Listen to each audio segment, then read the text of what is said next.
Hi, my name is Techi Martin, and I am going to give you a presentation on psychiatry and focusing on addiction, what the requirements are, what schooling, and then I'm going to be following up with 10 questions from a professional in the field already, an interview. And so please join me and let's get started. Okay.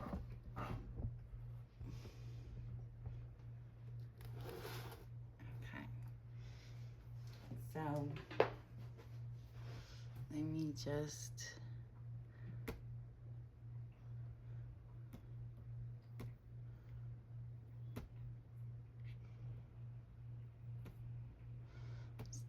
just do the presentation. Okay, so oops.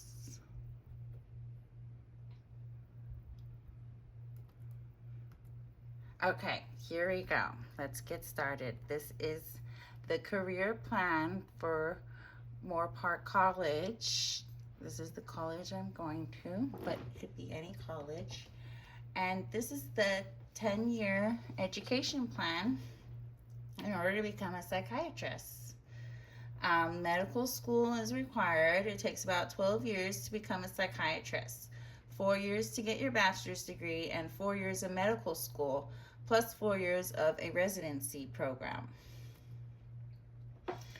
Optional fellowships. Fellowship is some psychiatrists after residency, they can choose to pursue fellowship in a subspecialty like addiction, forensic, or child and adolescent psychiatry.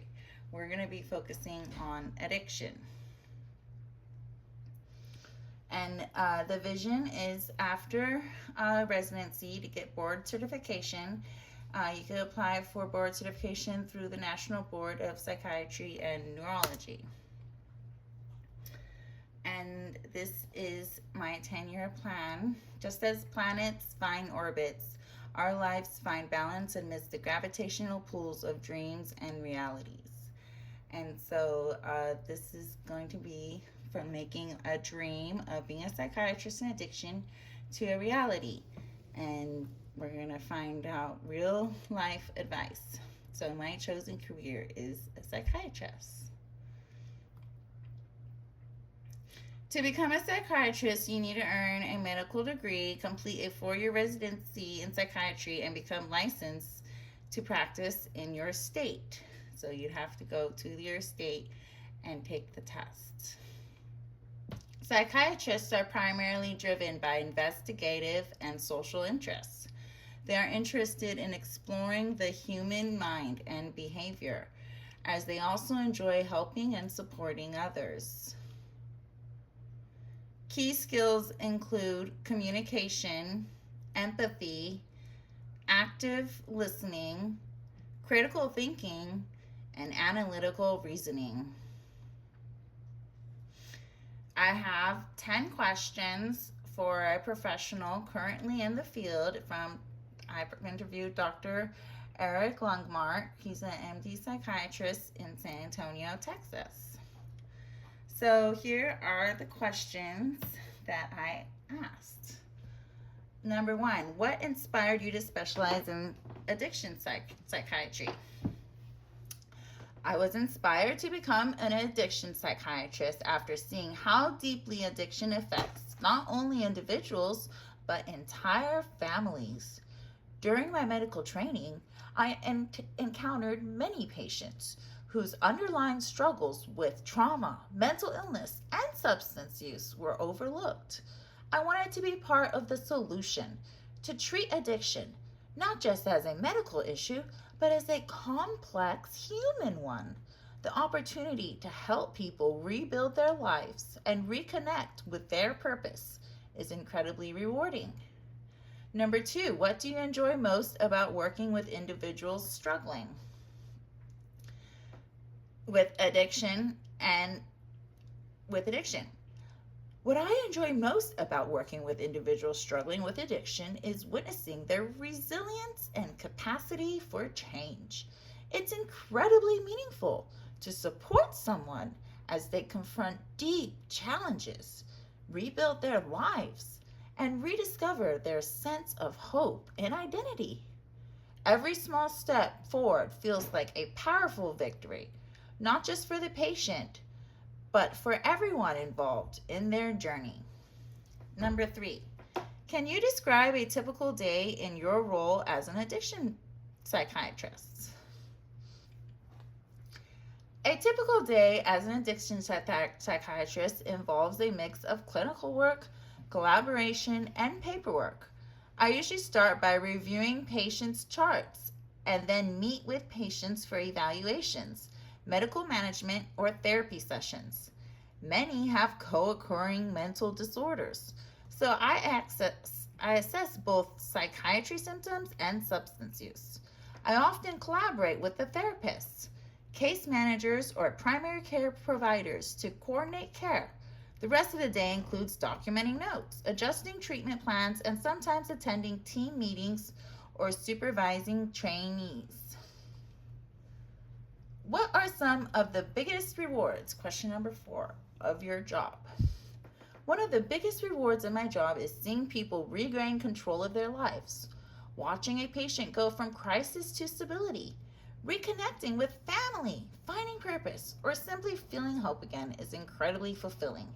Even small victories, like staying sober for a week or attending therapy consistently, are meaningful.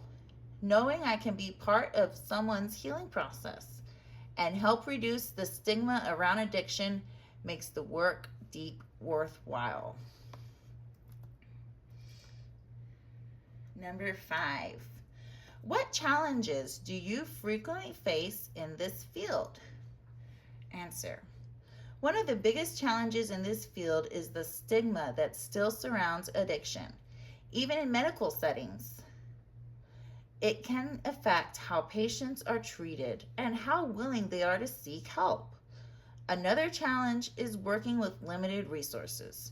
Many patients need housing, therapy, or support services that aren't always available. Relapse can also be difficult to witness, but it's part of my recovery process, and we have to stay patient and supportive. Question number 6. How does your work differ from that of a general psychiatrist or therapist?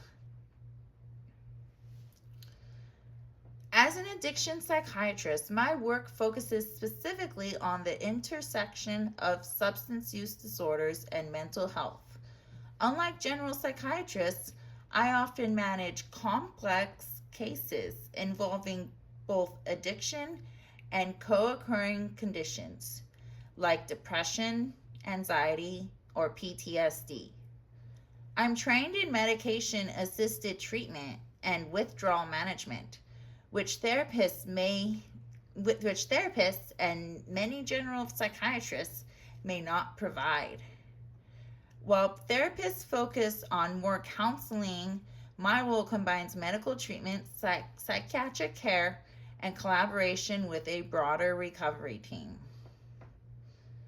So, as a psychiatrist, I would like to help with my patients who are especially suffering through withdrawal to get through the hard times and let them know that this too will pass and a better day is up ahead. Question number 7. What types of patients or cases do you see most often? Answer. I most often see patients struggling with substance use disorders related to alcohol, opioids, stimulants, and sometimes multiple substances at once. Many have co-occurring mental health conditions like depression, anxiety, bipolar disorder, or PTSD. I work with a wide range of individuals, from young adults to older patients, and often see those who've experienced trauma, homelessness, or involvement with the criminal justice. Each case is unique, but most involve both medical and psychological complexities.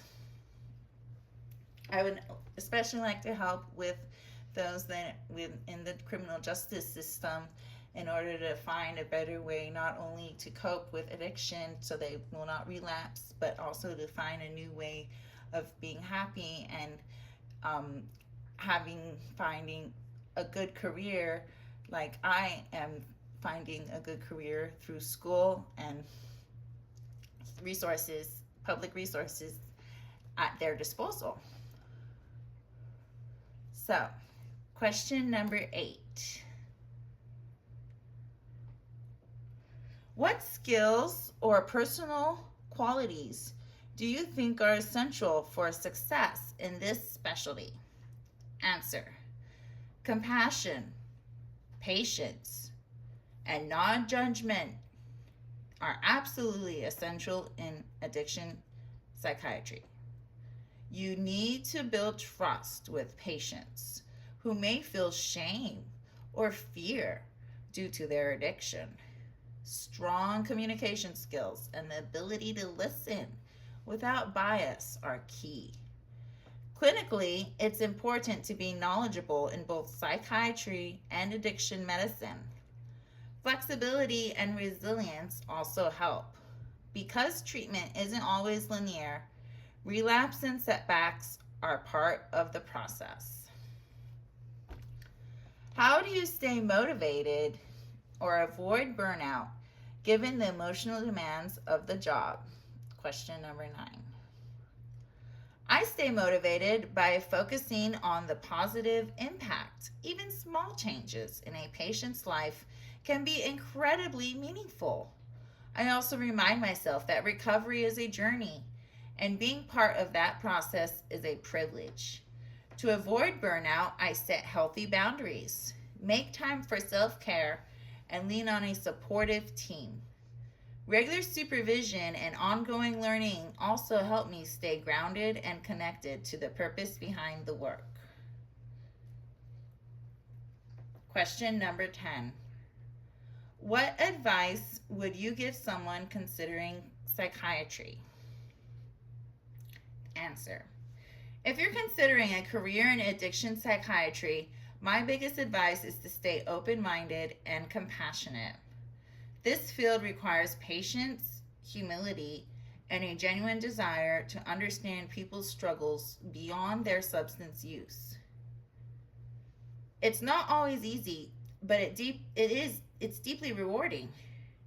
As for training, the path includes 4 years of undergraduate education, 4 years in medical school, a 4-year psychiatry residency, and typically a 1-year addiction psychiatry fellowship. So it took me 13 years total. When I asked Doctor, how long did you go to school? And now I asked the doctor, please tell me what you would have done differently, if anything. And this is the answer. If I could do anything differently, I might have sought more hands-on experience with addiction treatment earlier in my training. Exposure to real-life cases and working alongside multidisciplinary teams taught me things no textbook could. I also wish I had learned more about the systematic barriers patients face, like housing and access to care, sooner. That knowledge helps shape more compassionate, effective treatment plans. And yeah, but the answers were by Dr. Eric Lundmark, an MD psychiatrist in San Antonio. Questions were asked by Techi Martin. And I left at the bottom there. Live for something that will outlast you. And that is something I wanted to leave as a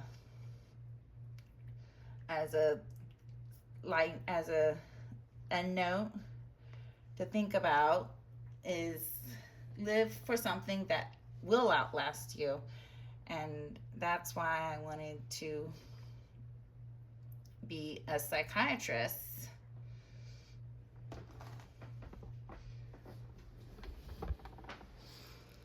Hello. Thank you so much for watching my presentation on being a psychiatrist.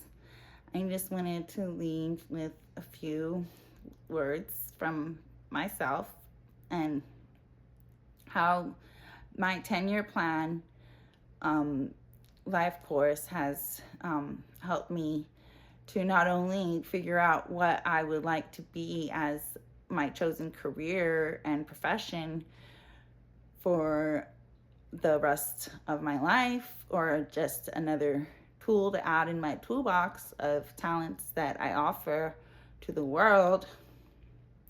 And psychology, and specifically psychiatry, is what really intrigued me as I took the tests, the personality tests and the trait tests that identified that my personality and traits matched up to were high numbers on the for psychiatrists, psychologists, and specifically psychiatrists. And I personally know quite a few psychiatrists that work in the addiction field, because I've been studying ADS, addiction disorder studies, in Ventura Community College for about 2 years now. So I have been honored to have, or I've had the privilege to have classes with some amazing professors, and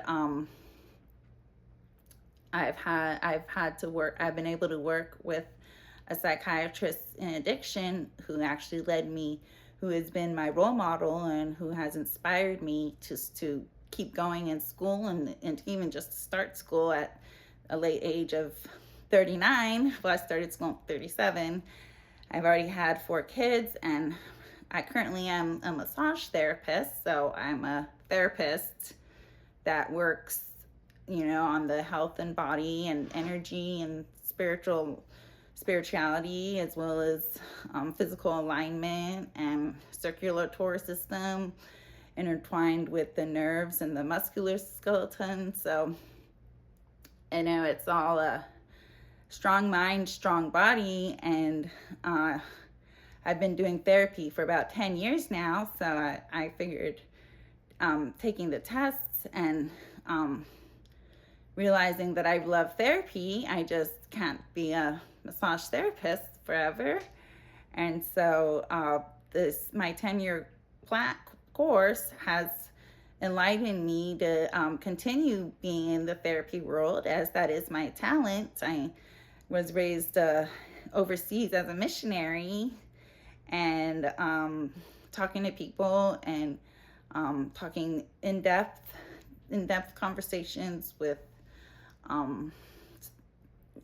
strangers and supporters, friends, having a prison missionary,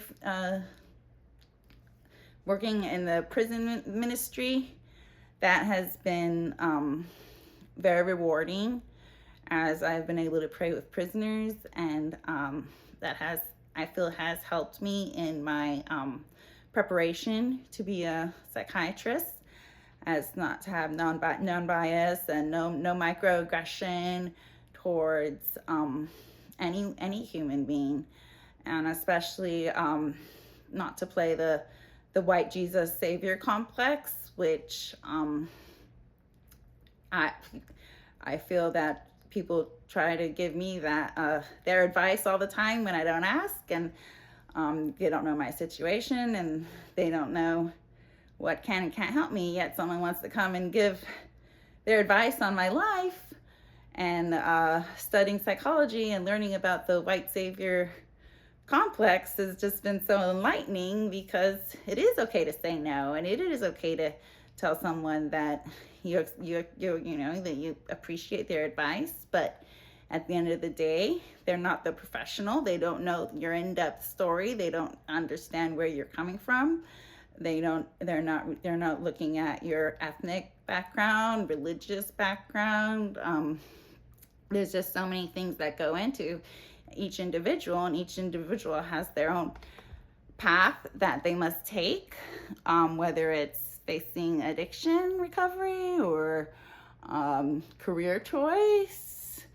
Just as Professor Samantha has helped me so much with my student success career planning, and I've learned so much in these last 6 months that I'll take away for life.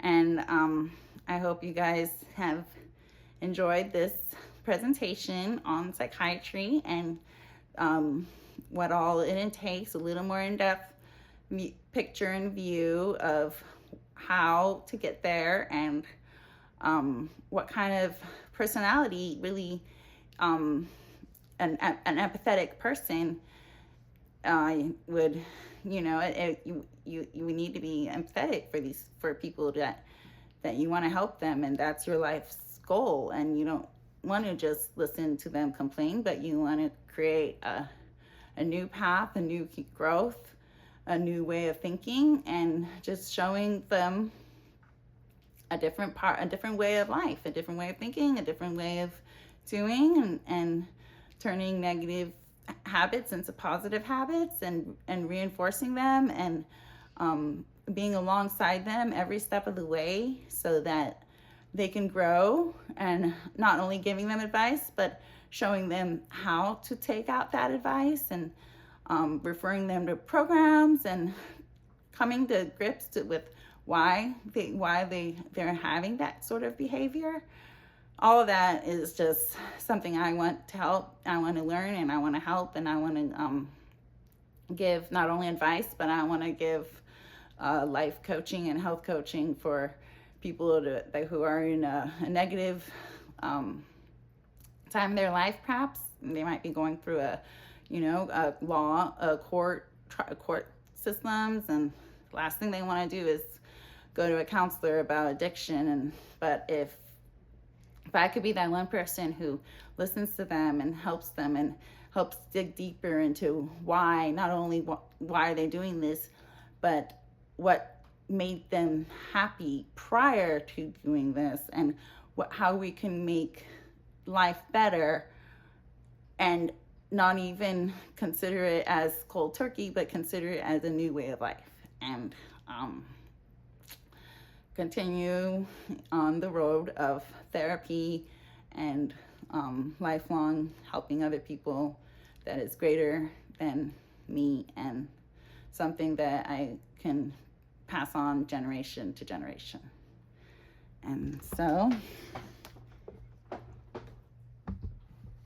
thank you so much.